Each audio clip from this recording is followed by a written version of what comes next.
have a spoken word or a rhyme that is why I got involved in the NLC. So this is America, where it seems that every dialogue becomes a heated debate.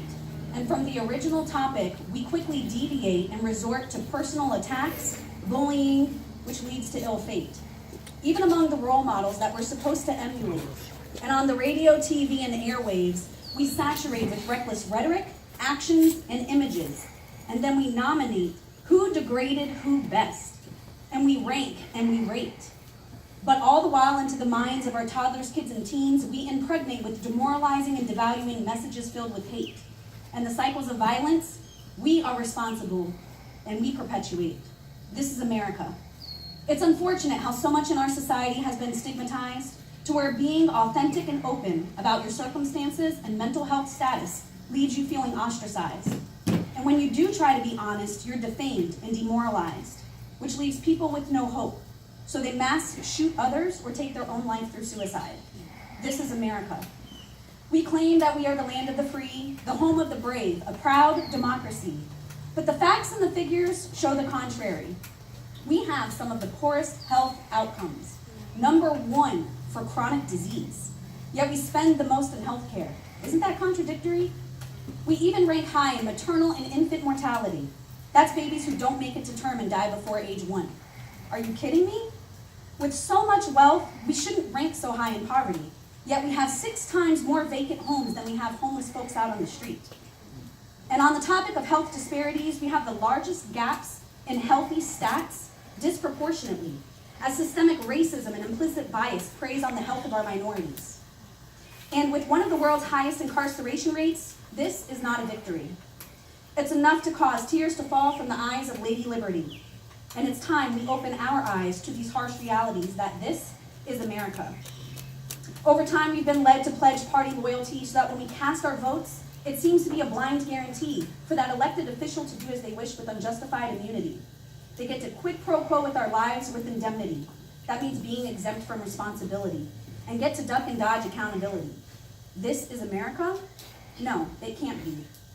Let's look in the mirror at our country's reflection. Do we like what we see? Anything need correction? Let's stop pointing the blame because that's a convenient deflection. We're all in this together. Everything's a connection.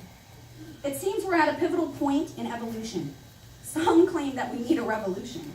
But there are practical resolutions and truly sustainable solutions that would put an end to the collusions, air, water, and food pollutions, the unethical inequalities in our institutions. How can we help? Here are some solutions. Step 1, let's drop the labels that were devised to divide you and me.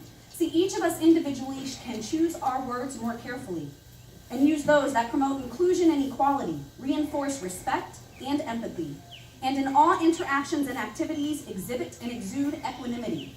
That means mental calmness, composure, and serenity so that we can champion and defeat adversities. Step 2, remember and trust the power of we, working together collaboratively, converging ideas, and maximizing capacity. So let's join together in unity, partner with us in the NLC, the new Leaders Council.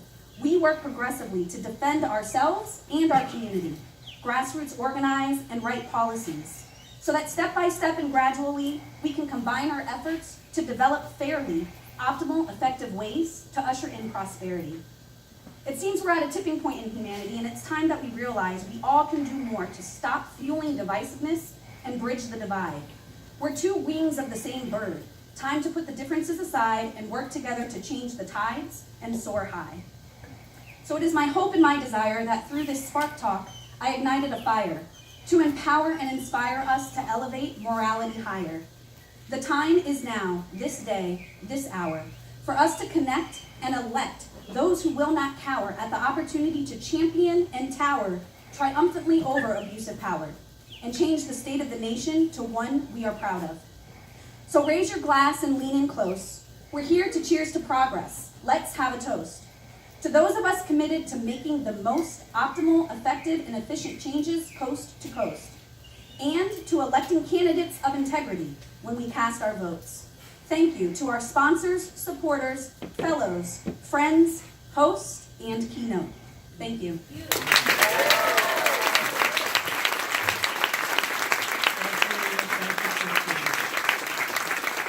Amen.